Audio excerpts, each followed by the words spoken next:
Live from SABC studios in Auckland Park, Johannesburg. Welcome to this evening's episode of The Watchdog. My name is Vuyo Mvogo. South Africans must brace themselves. The worst is yet to come. Well, that's the warning from economists as fuel prices are set to increase and the electricity crisis may just get worse. Our economist looks at the possibilities and what it may all mean for you. We also look at the state and levels of poverty in the country on the back of a new Stats SA report released today. The Watchdog starts now.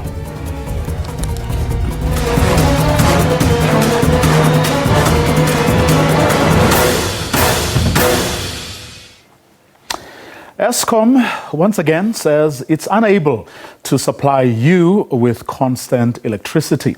The power utility today placed the country on stage 4 load shedding, blaming this on further failures of generation units.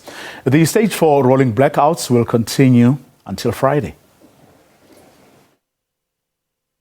According to the power utility, a unit each at Kendal, Duva, Camden and Kusile power stations tripped. It says this necessitated the high usage of emergency generation reserves, and these are currently being depleted faster than can be replenished. Wednesday marked the 4th day of extremely high diesel usage, and Eskom says this high use of diesel in the open cycle gas turbines is costly and unsustainable. The latest figure we received from the General Manager of Peking, RV Singh, is 4,700 Rand per megawatt. So that's where we are. And it's close to about 700,000 Rand per unit per hour. So it's a little bit more than the 500 that it used to be. The power utility says the high spending on diesel and the increase in prices is putting its finances under pressure. We're working on a similar Rand amount spend to what we will incur this year, around 6 billion Rand. And at the end of the day, you are correct, it gets to a point that we've only have so much liquidity to meet all our other operation as well as debt service commitments.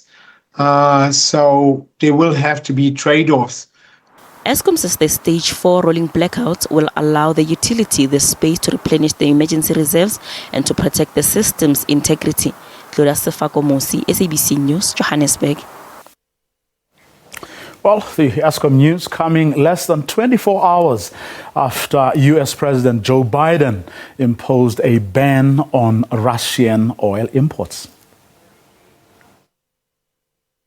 We're banning all imports of Russian oil and gas and energy. That means Russian oil will no longer be acceptable at U.S. ports, and the American people will deal another powerful blow to Putin's war machine. This is a move that has strong bipartisan support in the Congress and, I believe, in the country. Well, that move by the U.S. saw Brent crude oil spike above $130 a barrel yesterday, raising fears that a prolonged higher oil price will see economic growth prospects on the African continent and the world at large stagnate, while inflation looms large, as Nompumelo Siziba reports. With every situation, there are pros and cons. And with the higher oil price, this will naturally be a boon for oil exporting countries. The commodity exporters in our part of the world are likely to benefit from what we're seeing prices do. In particular, the oil exporters like Nigeria, and as well as those that export metals and minerals, such as the DRC, Zambia, and the likes of Guinea. But then there's the vastly more global economic negative impact, a knock-on effect on all other prices, particularly for countries that are net importers of oil and petroleum products. Most of the resources for Africa come in from Europe and from the Middle East. So what you'll see is as prices go up, the prices of oil and products that get imported into Africa are also going to go up. And it will be more difficult in some instances to get as much product as people might like. Market analysts say the US is actually self-sufficient when it comes to its oil needs, and that the move to ban Russian energy products was more symbolic than anything else. The real worry is the potential for the wings of global economic growth to be clipped.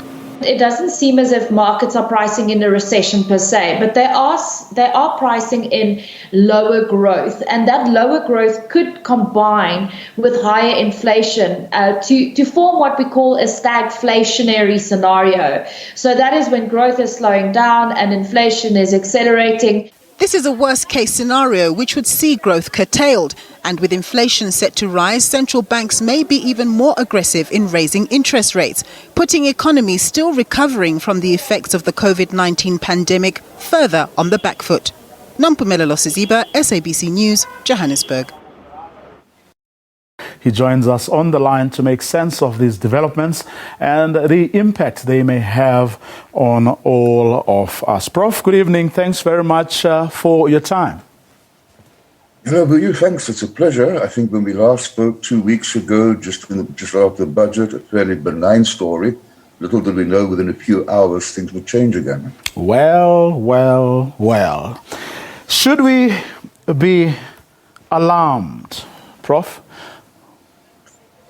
Yeah, I hate being the bearer of bad news, and I tend to prefer to be optimistic, but I'm afraid we have to be a little bit careful. I think to understand what's going on, we actually need to go back, just over a decade, to when we had what became known as the Great Recession. At the time, the worst recession in living memory. We just barely started dragging ourselves out of that recession when, obviously, in 2020, we were hit by an even worse recession, the COVID-19 induced recession.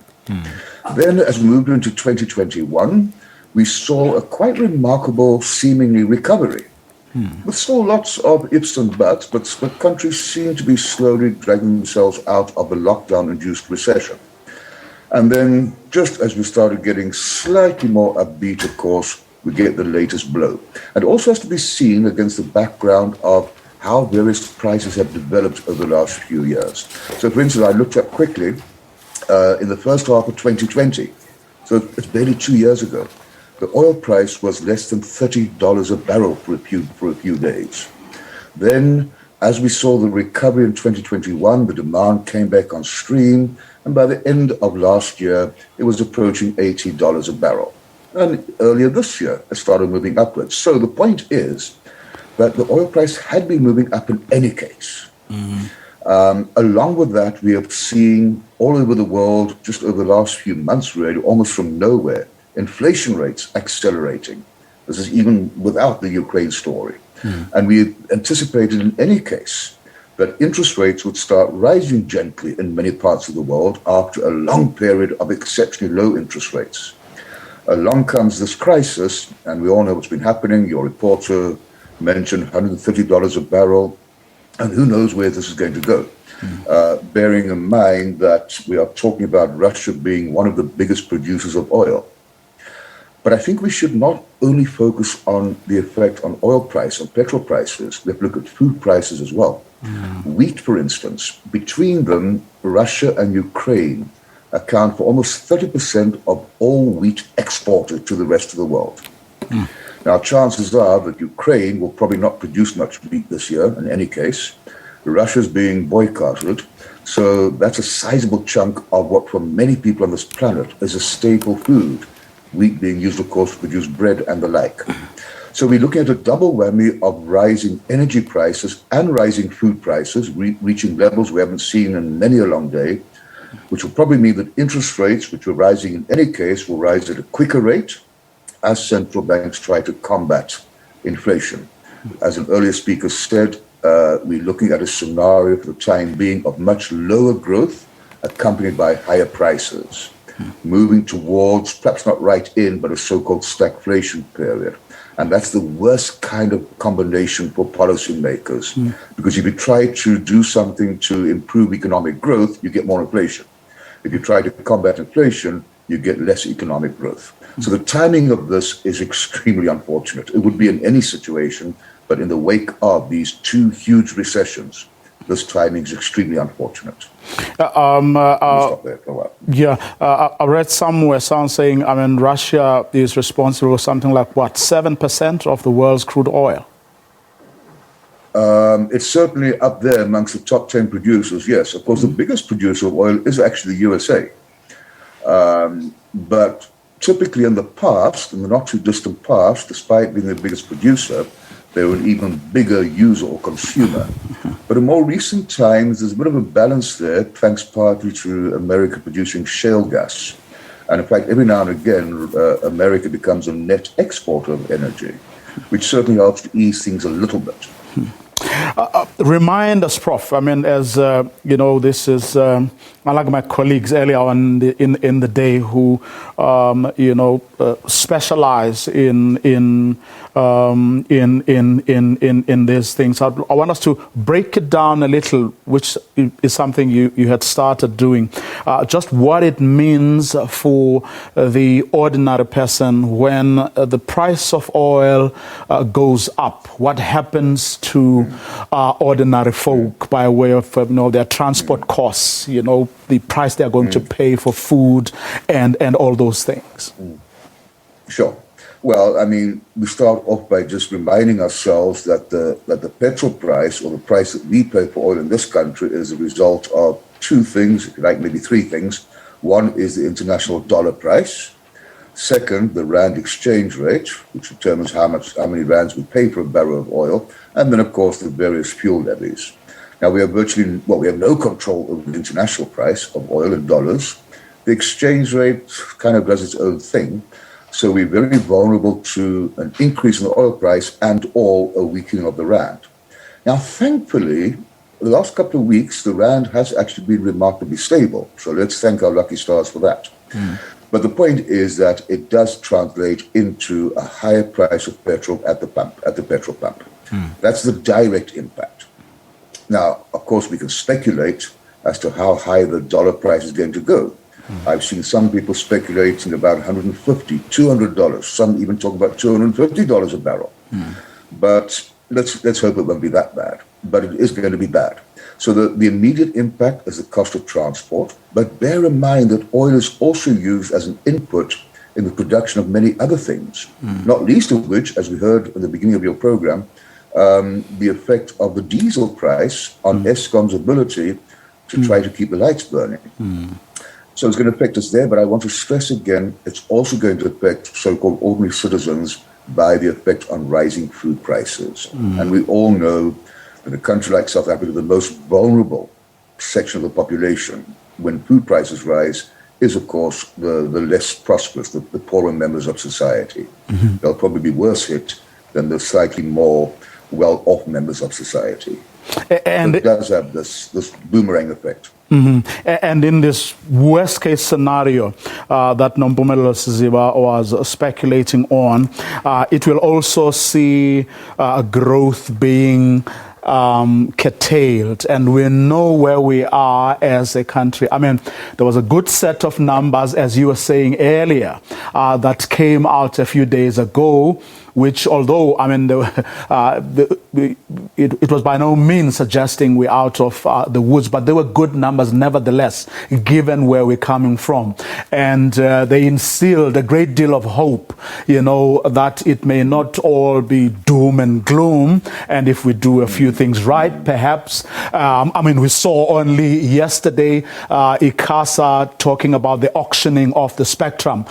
In other words, with those on the back of those good numbers, those structural reforms were at last beginning to happen, or at least so we hope. So everyone was hoping for the better. Then boom, today, both the what is happening at Eskom and what is happening with the oil price on the back of the decision by the US and other people to impose the sanctions. Then there's going to be a problem.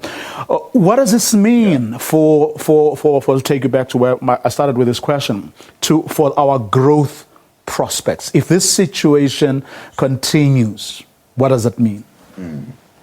Well, I'm afraid it means, and you're quite right, we started seeing the first tentative green shoots of a possible hesitant recovery.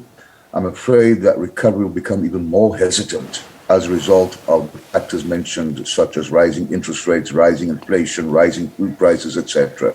It will, of necessity, curb that growth enthusiasm. Whether it will result in negative growth, it's too early to say. It will depend on how long the conflict, loss, etc., etc. But it's certainly coming at an awful time, as I say, just as we slowly but surely showing signs of recovery, boom comes this blow, as it were.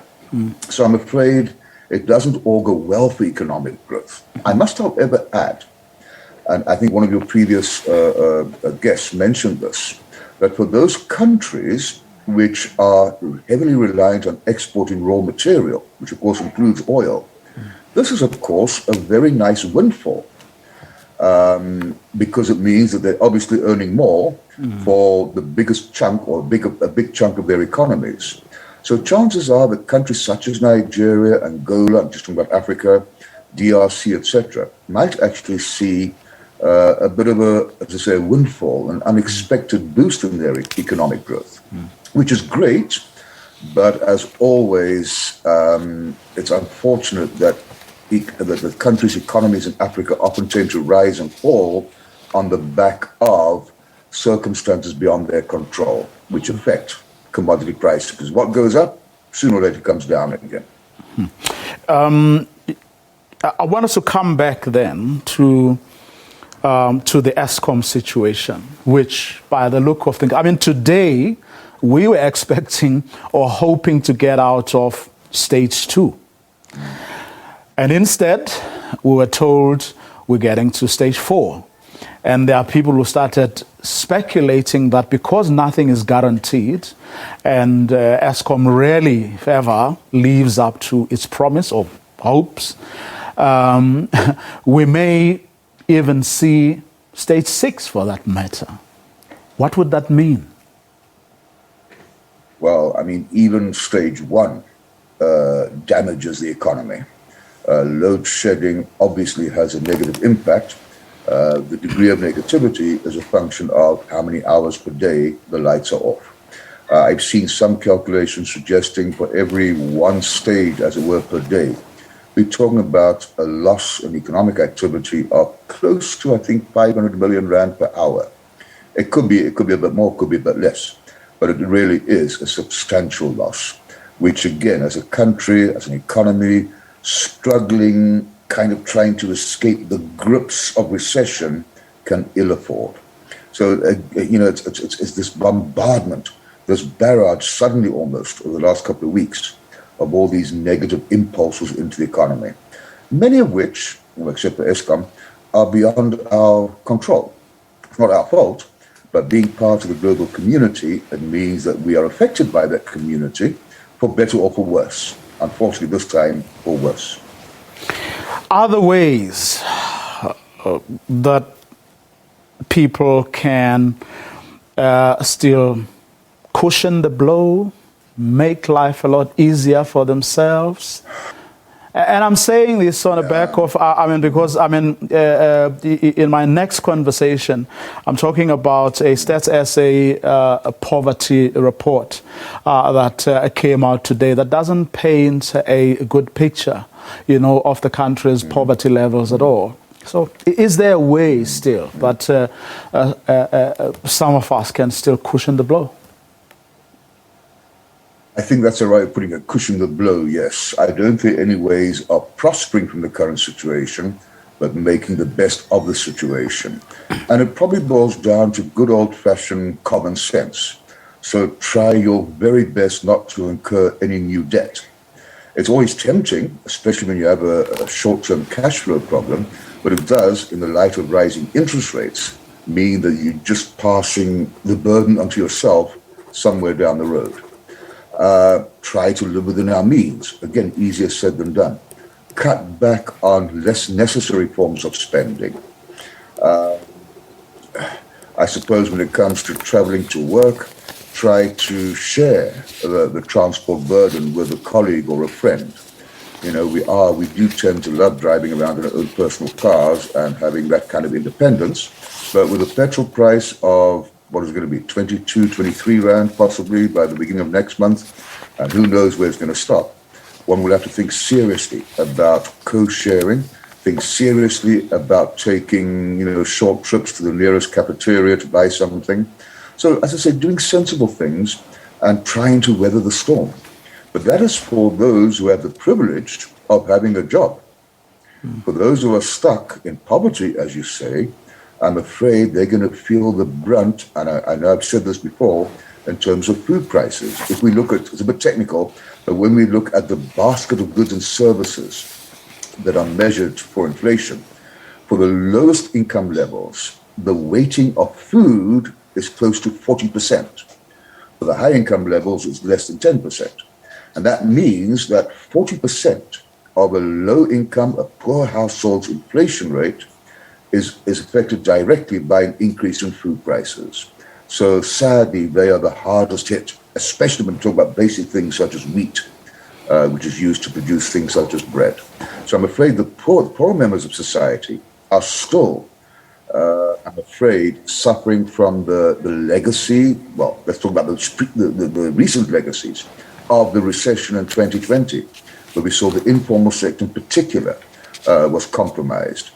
The longer-term legacy of structural problems regarding inequality, that's alive and well, unfortunately. And now adding to that, the day-to-day reality of trying to eke out some kind of survival in the wake of rising food prices. So I'm sorry to have to say that this does not augur well for anybody, but the relatively bigger burden will be borne by the poorer members of society.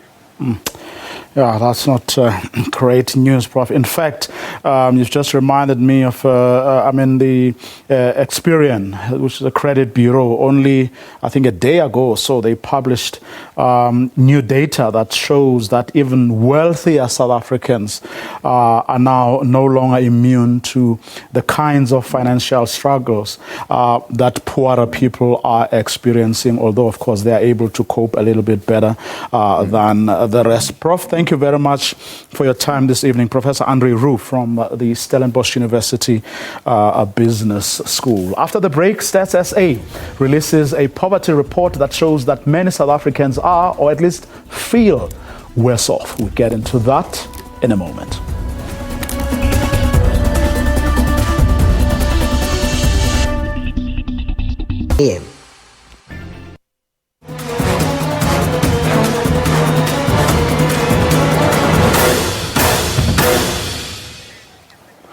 Most South Africans feel they are living in poverty than before. This is contained in a Stats SA Subjective Poverty in South Africa report, findings from General Household Survey for 2019. It found that Black African-headed households had the highest levels of subjective poverty across the poverty measures. This survey uses three measures, namely self-perceived wealth question, the income evaluation question, and the minimum income questions. These all found that according to the self-perceived wealth indicator, 30.5% of Black African households perceived themselves as poor.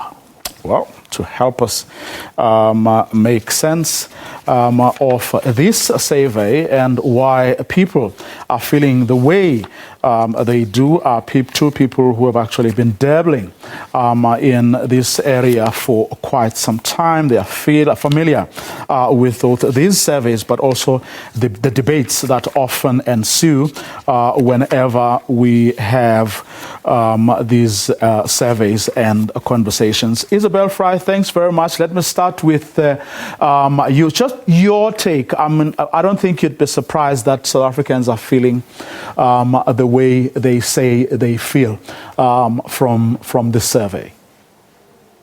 Indeed, Voyo. Good evening to you and to the viewers. As you say, the launch of this subjective poverty report doesn't bring anything new. In fact, the data that it reports on was released towards the end of last year. It's the 2019 General Household Survey. What Stats SA has done has been to mine the data there and the responses that people gave to the general survey itself. I think it is important to note the difference between subjective and objective poverty measures. So the last objective poverty measure in 2017 was done on the back of a national statistical survey, the Living Conditions Survey. This survey, the questions asked in the General Household Survey entail people being asked, how do you feel? You are ranked according to an income spectrum. Do you feel that you have enough money? Do you feel you don't have enough money? And the interesting correlation that this report brings out is the link between income and a general feeling of well-being. I think it is no surprise that there is a direct correlation between low income and unhappiness. So that's not to answer the question, does money bring you happiness? But it's very clear up to a certain point that the lack of income brings a high level of unhappiness.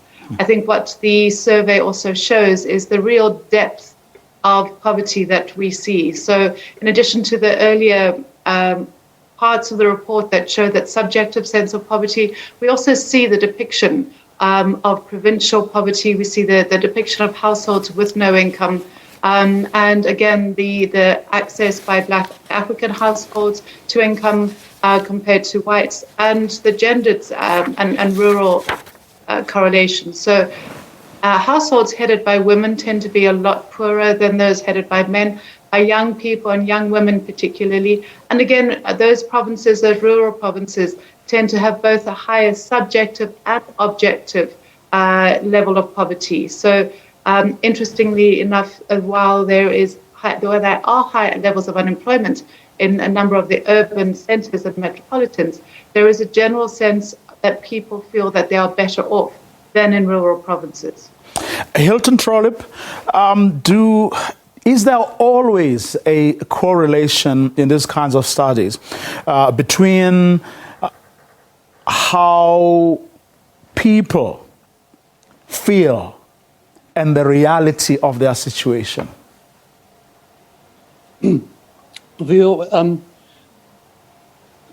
Just talking about the objective measure, first of all, there's the subjective, how people feel, and then the objective measurements. An important other feature of poverty is the trends in poverty. So the National Planning Commission did an assessment in 2020, 10 years after its first big National Planning Commission report.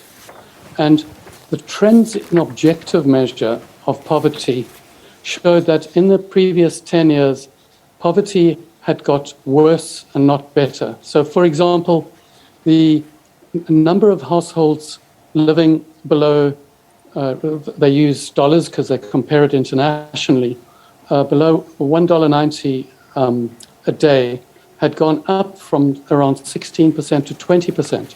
So the feeling that people get when you are already really struggling and things get worse, inevitably if things are getting better or if they're staying the same, it's bad. But if they're getting worse and they're already terrible, you can imagine the subjective feeling of hopelessness and suffering involved. And linked to income poverty, that $1.90 a day, there's also measures of employment. So over the 10-year period surveyed by the National Planning Commission, employment also significantly worsened. And then also what worsened was objective measures of inequality. So that is, if you're living in South Africa and you're really poor, what you would have seen in the past 10 years is your own poverty increasing, getting worse. But the middle class or the middle income and the richer people getting significantly richer at the same time. And poverty is, although you get absolute poverty, studies worldwide show that there's something called comparative poverty. So if you get poorer and you're poorer than the people around you, it makes poverty even worse. 300 years ago, everybody was really poor, but there was a slow progress in humanity. And there's one other feature of this, and that is that while South Africa has been, unemployment has been getting worse and poverty has been getting worse, the rest of the world has largely been getting a lot better. So once again, comparatively, and with the global connection of people via smartphones and phones, poor people have got smartphones, there's also this additional comparison that India has come a long way over this period. China has come even further in the past 30 years. And unfortunately, we're getting worse. And that's by objective measure. And then, of course, the way people feel about it because of the trends and also comparison with other people, comparison with the past and comparison with the people around them. And I want to explore that further with you. But before I do that, Hilton, I just want to come back to a point you raised, Isabel, about how subjective poverty was most prevalent in places like Limpopo, the Northwest, and KwaZulu Natal. Why does that not come as a surprise to you? Thanks, Weir, and also the Eastern Cape. I mean, generally in South Africa, because of the incredibly high levels of unemployment that we face, what we see are working age people flocking to urban areas in search of a job. So in the rural provinces, we see mostly children and older people, this kind of skip generation households, while adults are out looking for jobs in the places where they think that they are more likely to get jobs, which are the cities. I think that takes us directly into the question of the role of social grants in the poverty scenario in South Africa. In Vuyo, we've spoken about this before, the extent to which people dismiss the social grants as being an unnecessary expense of the national budget. And yet what we know is that social grants are means tested. So you have to be very poor in order to be able to qualify for the social grants. For the 460 Rand child support grant, of which we have about 13 million beneficiaries, the means test is incredibly low. So the existence of social grant beneficiaries is in itself another measure of the extent of poverty in South Africa. So child support grants and old age pensions were the main source of income to many of the rural provinces. And then for the urban provinces, you get employment or wage income. I think what will be interesting, because this was 2019 General Household Survey statistics, will be to compare with the data that comes from the months and the years in which the 350 Rand, this COVID grant came in.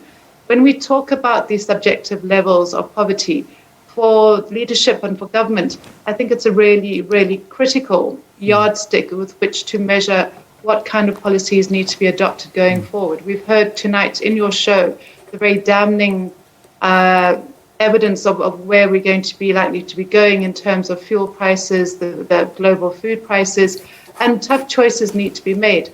The issue that we need to bring into this conversation that we're having on this panel, I think, are the solutions and what is to be done, and the fact that we have a commodity boom which is bringing unexpectedly high revenue into this country gives us an opportunity to embrace the fact that we can be extending immediate income to people through expanding the 350 Rand COVID grant. Because what the subjective poverty measure shows us is that we don't have the luxury of time. People are feeling increasingly unhappy.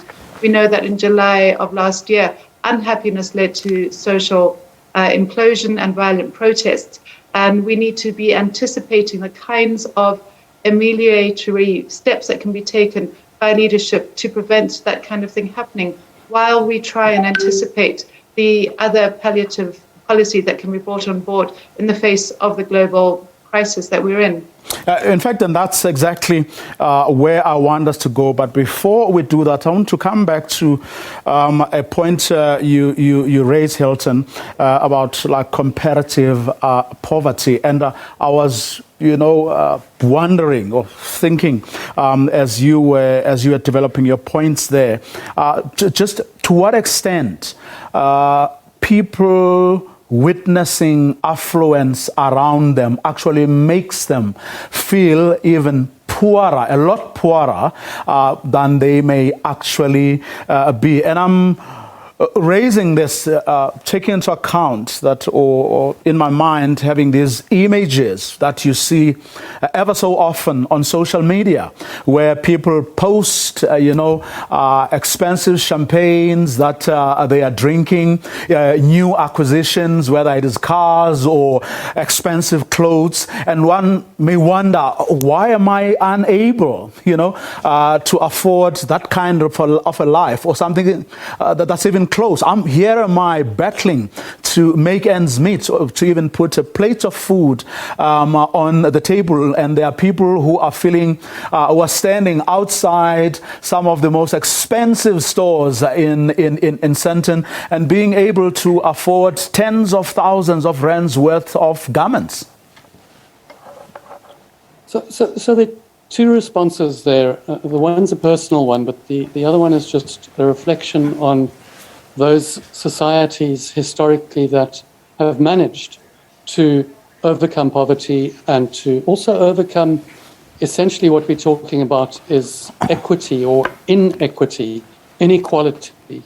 And from the personal point of view, the feeling of unfairness must, and this, I haven't read a study on this, but it must lead to the kind of resentment, social instability, and in the end, the governability of a population, because it's certainly the governability without using oppressive methods. So I think it's most important for people to either see that there's fairness, or at least we're moving towards fairness. And this is the second point I wanted to make, is that if we look historically at societies that have been successful, we've seen the values of leadership have been not to flaunt wealth, to show how unequal they are, but it's been to get down with the people, to make sacrifices together for the future, and to build also along the dimensions of fairness and equity and equality. And I think, unfortunately, we come from a horrible history of apartheid, which was grossly unfair on the racial dimension. But we seem to be now reconstructing a society in the past 10 years, after some wonderful gains post-apartheid, of another society built on unfairness across other dimensions, just across excessive wealth and displays of wealth that you were speaking about, Vuyo. And I don't think it's really possible with those kinds of values displayed by leadership to get the kind of social progress that we need to. Isabel, to take just from what Hilton was saying, or to go beyond just, ordinary, yes, they may be wealthy citizens outside, stores. Politicians as well, senior politicians in particular. I mean, drive around in SUVs. They have people carrying their bags, they live, some of them, in more than one place for which, the taxpayer pays. And when people turn around, you've been hearing this in the recent past, especially, where people say, but these guys no longer care, or they don't care about us. And some of the things they'll point to is the issue you were raising just now of a basic income grant, or whether even the 350 rands that people were being given is in fact enough. I mean, only last week I had someone on the show who was talking about how you measure, saying that in fact it was ahead of the budget. We're talking about even the 350 rands is not enough to really take care of the basics, which then brings us to the issue of policy, whether we are poised as things stand as a country to actually take these surveys seriously, and not only that, and ensure that we base whatever decisions that we make or take on the reality of South Africans, and not just on theories. Thanks, Wea. That's quite a question that you put to me, and I think listening to Hilton, he has really given the trend analysis, the historical origins of the problem that we're facing. But I think just to take an even larger step backwards, to many, the history of South Africa is one of extraction, both the mineral extraction and also the extraction of labor for non-decent pay. And so, in effect, the question of the kind of growth path that we have doesn't really have a sustainable future. So that's the first scenario, is where are we going in a way that creates wealth rather than just sucks out wealth? I think the question of the distribution is something that we need to acknowledge. For years now, we've been in agreement about the fact that South Africa is the most unequal country in the world. Now, that's not just an outlier statistic. It means that our society is dysfunctional. It's highly dysfunctional in the values that we praise, and it's dysfunctional in the values that we ascribe to human life and humanity. The fact that we have not called this a national crisis and looked at ways in which we can immediately turn around and ameliorate the situation of millions of people who've born into poverty through no fault of their own, who structurally are marginalized from the employment market, from skills, and from any kind of assets which were taken away from their families in past generations through apartheid and have not been allowed to reaccumulate. People born like that have the constitutional rights to equality and dignity, as you and I do. So for people who don't have access, millions of people, we talk about 12 million people who are unemployed and a further 14 million adults who are not in employment, educational training. They're just deemed to be other in the unemployment statistics. So millions of people in South Africa who do not seem to have a location in the narrative of where we're going as a developing country. Now, taking that into account, the question is, what is to be done? Our macroeconomic framework, and this is what many economists have been arguing for at least the last decade, is wholly inappropriate to the crisis situation that we're in. For our Reserve Bank to target inflation rather than unemployment and other developmental statistics such as inequality, there's no relation to the priorities that we need to be having. So instead of raising interest rates in order to maintain inflation, to get it within the Reserve Bank inflation targeting, we need to be looking at policies that increase employment as a first point of call. Even if the inflation increases for a couple of years, there are other kinds of monetary policies that you can put in place to level that. So our macroeconomic framework needs to change, as I said, quite significantly to enable us to make the structural reforms that will bring into the conversation at least 25, 30 million people, adults, who are currently outside of it, because it's not a situation that will grow itself out.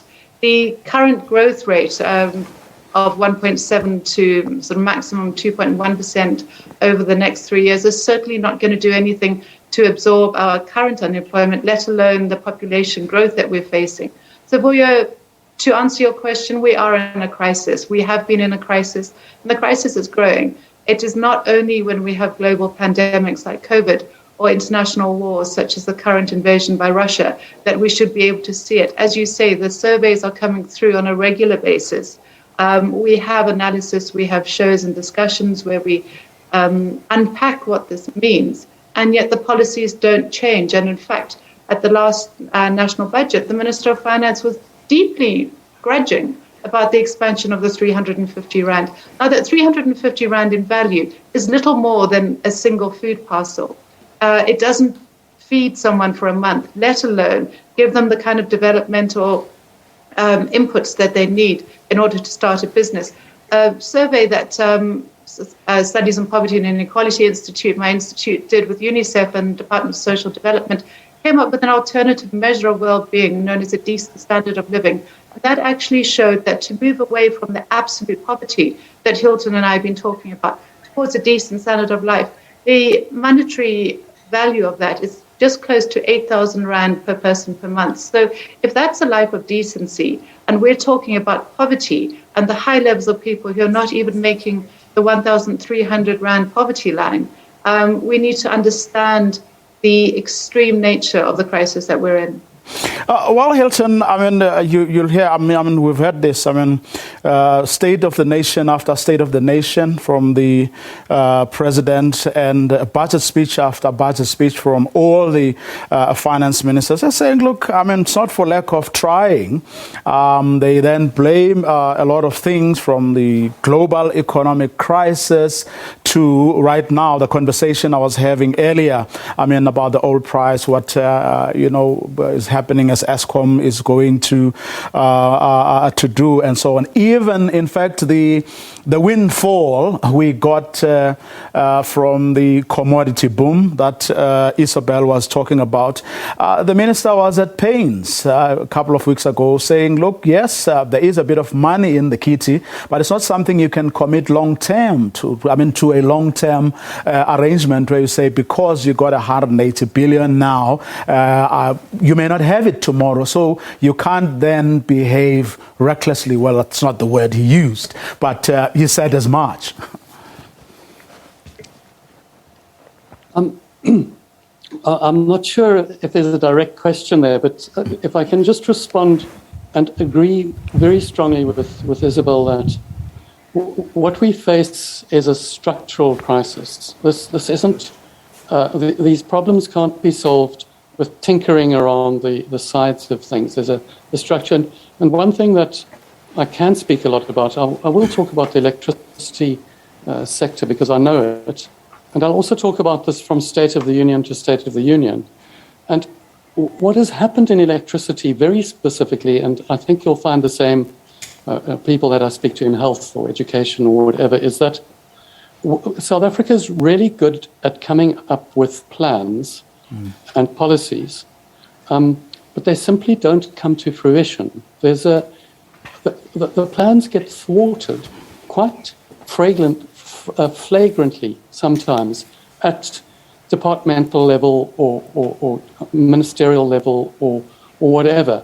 It doesn't seem for some time now that there's a coherence in dealing with structural issues. Okay. So, and this is just looking at electricity. The president will say certain things are going to happen. We'll agree, we'll pass laws, etc., and then they simply don't.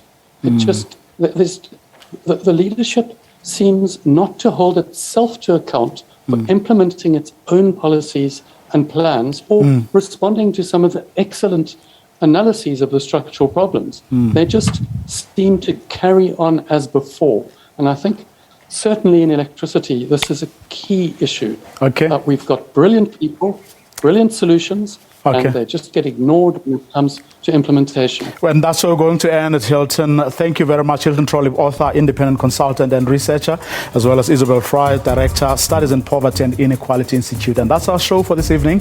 To join us again tomorrow night.